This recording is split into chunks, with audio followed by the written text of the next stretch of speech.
In the autumn, Darci Brahma again showed his class, meeting the older horses at Group 1 Wait for Age. As they come to the home corner here in the Otaki Māori, Wait for Age, turning and going. Christoph, Darci Brahma goes up to have a look at him. He's fighting Christoph. Christoph on the inside. Walker now goes for Darci Brahma. Christoph the inside. Darci Brahma now he's starting to knuckle down. And his true class is starting to show today. Darci Brahma in front of very brave Christoph tries hard, but he's back on his mettle, Darci Brahma. And Darci Brahma did it today from Christoph Penitentiary. One of his great runs was coming off 2 very hard runs against Christoph as a 3-year-old in the autumn. He went over to Australia and ran second in the Australian Guineas to a Apache Cat, and we know how good that form stacked up to be right up to this current time.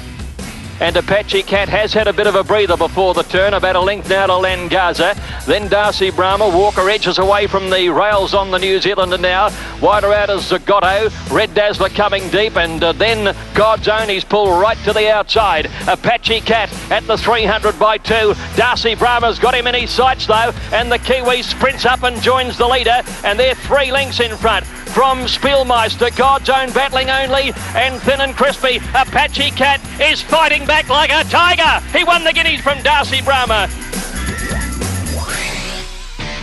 The Telegraph, those that were left still doubting the horse, the Telegraph really got rid of the doubters. I think to run 1-7, to beat Sea Change the way he did, it was an extremely convincing win. And you know, a lot of people don't know, but he did injure his hop coming home from that trip, and that's what started the trouble which led to his ultimate retirement. But I thought that was a career best performance, quite frankly. Darci Brahma goes up, hits the lead. Sea Change fights him hard on the inside. Darci Brahma's in front of the Telegraph and drawing away, and Darci did it brilliantly. Outstanding winner to Sea Change, K's awake. Number 2, Darci Brahma has made them look ordinary the last little bit. Boy, he's powered away from him. And the time, 1:07. Great gallop. And Darci Brahma has answered a few questions after the running of the Telegraph. I think this is the only time, at least in the Southern Hemisphere, that a sales-topping colt has become the highest-rated 2-year-old and then trained on to be the highest-rated 3-year-old. I think he's right up there with the best of, and just the turn of foot that he shows in his races is just electrifying, really. His form as a 2-year-old was 1,200 metres, but trying to freshen him up, bring him back to 1,200 against that class of Sea Change and G.I. Jane, I think showed what a really great horse he was. It'd be great if he can stamp that and put that into his progeny in years to come. Yeah, I'll be looking forward to training them. You know, he's a class horse, and not many are strong enough and tough enough to win a Group 1 at 2, 3 and 4. That was explosive acceleration. That last 200-metre kick was something very, very special, and doesn't it underline what a fantastic racehorse Darci Brahma is? I mean, when you consider nearly all his racing has been in Group 1 and Group 2 level, he's yet to run further back than second in New Zealand. He's been hugely competitive in Australia, including that wonderful Group 1 win as a 2-year-old. He is an amazing horse. After racing at the top level at 2, 3 and 4 years, Darci Brahma went out on top. 2 lengths away, Joker's Wild out into the clear, and behind them K's Awake. Darci hit the lead at the 150. He's 2 clear. K's Awake running on from Munton. Look at Shinzig Storm home out wide. Darci Brahma being kept going. Darci's made it back-to-back Group 1s. Darci Brahma the prize. What a day for O.P. Bosson. The Waikato Draft Sprint, Darci Brahma and O.P. Bosson.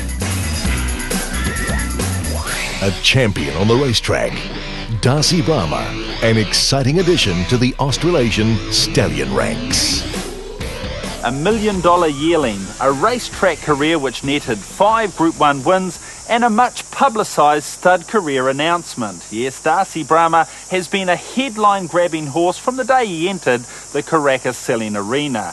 The race career is now over, of course, but the stud phase is just beginning, and his new home is here at the Oak Stud in Cambridge. Let's find out how Darci is settling into his new surroundings and find out from Rick Williams the level of demand for the horse. At what point of the career did you decide here at the Oaks you wanted to win the right to stand the horse? To stand a horse at a stud like this, they need to be Group 1 performers and they need to have a pedigree, and he had all of those things, and he just got better and better. I mean, there's very few horses, I can't think of one in the last 10 years that have run in Group 1 races at 2, 3 and 4 and manage to win them at 2, 3 and 4. It's extremely hard, especially for a colt, to stay at the top of his game for 3 seasons of racing. I mean, he had 19 starts, 13 of them were in Group 1 races, of which he won 5 and was second in another 5. That's a tough ask for any animal. Did the big players in Australia threaten to upset the apple cart? Just as recently as this year, the Cornwall boys were still talking to me about why the heck they didn't carry on bidding on him and buy him. And I mean, he's a very rare animal. He's the second best son of Dane Hill to be retired to stud, in my opinion, anywhere in the world. Rocket Gibraltar won 7 Group 1s. This fella won 5. He's got a pedigree. He's got everything. You can tick every box against him.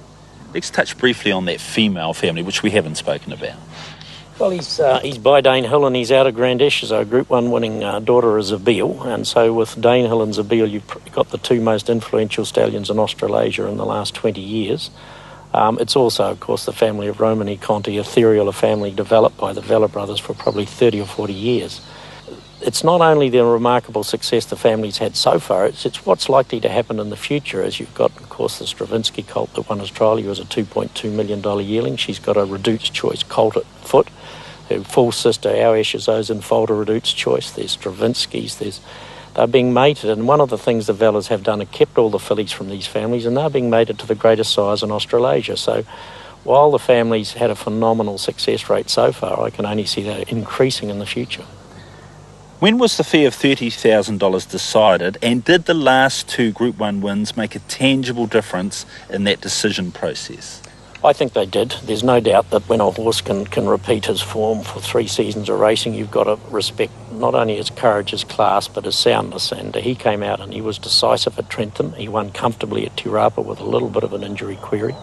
And, it just franked his form, and we certainly didn't want to retire him, despite the conspiracy theories. He had a very serious hock infection, and as you'll see when you put the cameras on him today, it's only just starting to come down now. So it would have been nice to go to Sydney and gain a Group 1 win against the Australians, but it wasn't to be. But certainly those 2 Group 1 wins, I thought, made the difference between probably a 20,000 fee and a 30,000 fee. Darci Brahma. The star continues to rise for this exciting son of Dane Hill.